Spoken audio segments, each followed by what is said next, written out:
Hi guys, and welcome along to my video on the tools that you are most likely to need to use to do repairs on fitness machines.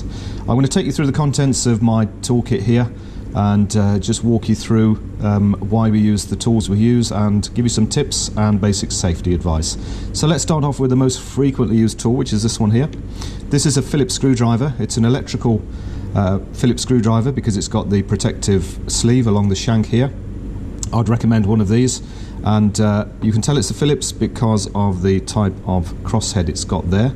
If I compare it with a posi drive, which is the alternative, posi drives tend to be used in construction, so things like screws that you might be using around the house to hold doors on door frames, for example, they'll use a posi drive. Engineers tend to use the Phillips type, and there's a subtle difference between the style of the heads of both of the screws and of the screwdriver. Now you can get away with a posi drive on a Phillips screw.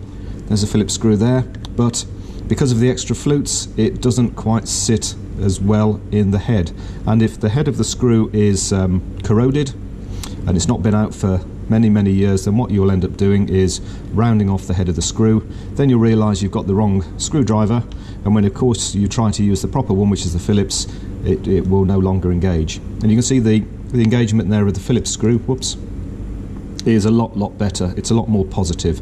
So with a lot of corroded screws and screws which have not been removed for a long time, you only get one shot at moving it, and you want to make sure you've got your Phillips number 2 to remove the screw. If you don't, then the consequence is that you could end up rounding the head, and then you've got to drill it out or break the plastic cover, for example, to be able to gain access. So for such a simple tool, it's worth making sure you've got the right one. Also, I've got a flat-headed screwdriver. This is quite useful for many jobs, and again it's the electrical version there with the insulated shank. Okay, we've got spanners, so there's a couple of different varieties here. These are metric spanners. The majority of fitness machines are metric, but some of the older ones can be imperial or English, so make sure that you're using the right size and that it's the right specification. In other words, if it's an imperial machine, then you need to be using the imperial and not the metric, so you need to check what's actually stamped on the side of your tools. We've also got sockets. So this is a ratchet and this is a socket. Quite often you'll find these in your toolkit. Again, the sizes can be imperial or metric, and this is a metric 16mm socket. On my ratchet here I have to press the button to be able to get it to locate, and then it locks in place. And when I'm using the ratchet, the convention is righty-tighty, so I put my lever to the right. That then engages when I go clockwise or to the right, and that will tighten the fixing.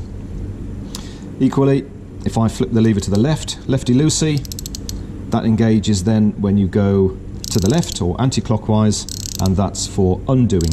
So that's the convention. It's righty-tighty, lefty-loosey on all fitness machines, except for one exception, which is the left-hand pedal on an exercise bike, which is deliberately left-handed thread. In other words, it follows the opposite of what I've just said there. That's the only exception. Everything else is righty-tighty, lefty-loosey.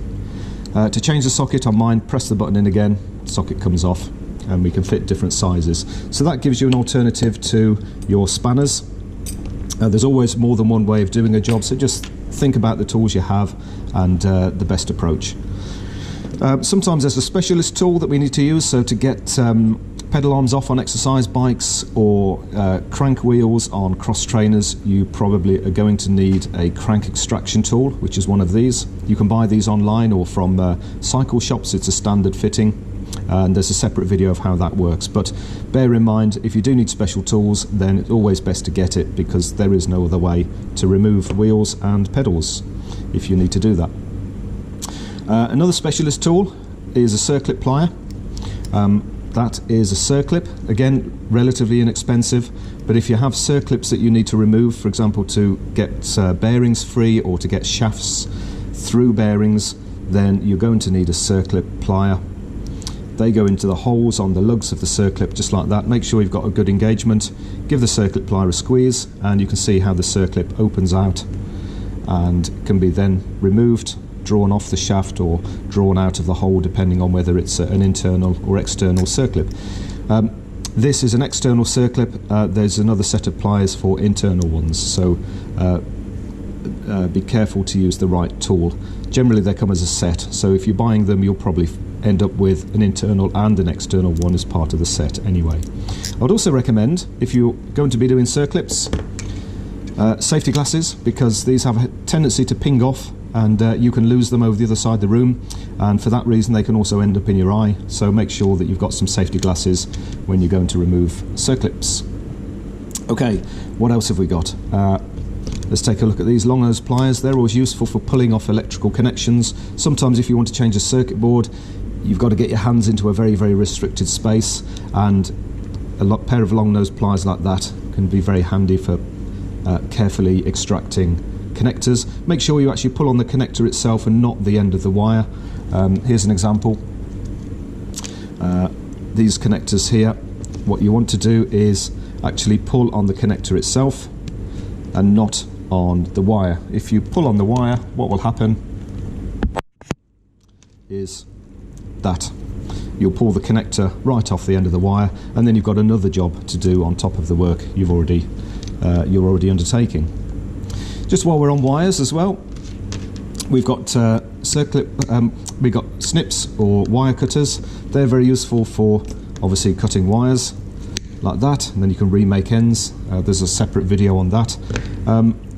But also they can be used for these here. These are called tie wraps or zip ties, and you've probably seen them already.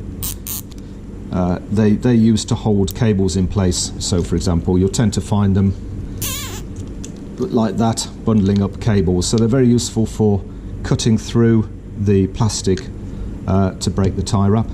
If you're going to fit new ones, then you don't want this great big long tail in place, and there's a tendency to just randomly cut it like that, which if you do will leave you with a very, very sharp edge, and if you then put your hand in, that sharp edge will leave you a nasty cut on your hand. So good practice is always to use the flat end of your snips or your wire cutters, put them parallel to the main body of the zip tie there and cut it, and then you end up with sharp edges which are well protected, and if you do put your hand in, you're not going to give yourself a nasty injury like before. Okay, and obviously there's removing it.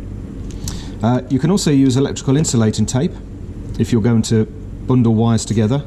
A little tip with using electrical tape is, you see it's got this kind of stretchy property about it, so you want to make use of that. So when you're going to use electrical tape to bundle things together, make sure you put a little bit of tension on the cable, onto the actual tape itself. Use that stretchiness, make sure that it lies nice and flat. Try not to handle the sticky bit inside. You see what I'm doing? I'm just pulling it ever so gently to use that sort of stretchiness, because you end up with a nice clean tidy job. You could then cut it with your snips if you wished, or indeed you can just pull it like that and it ends up with a nice tidy professional job. What you tend to see in most cases with people who don't use it in that sort of way, you end up with a very kind of rough joint, rather like this. With people tend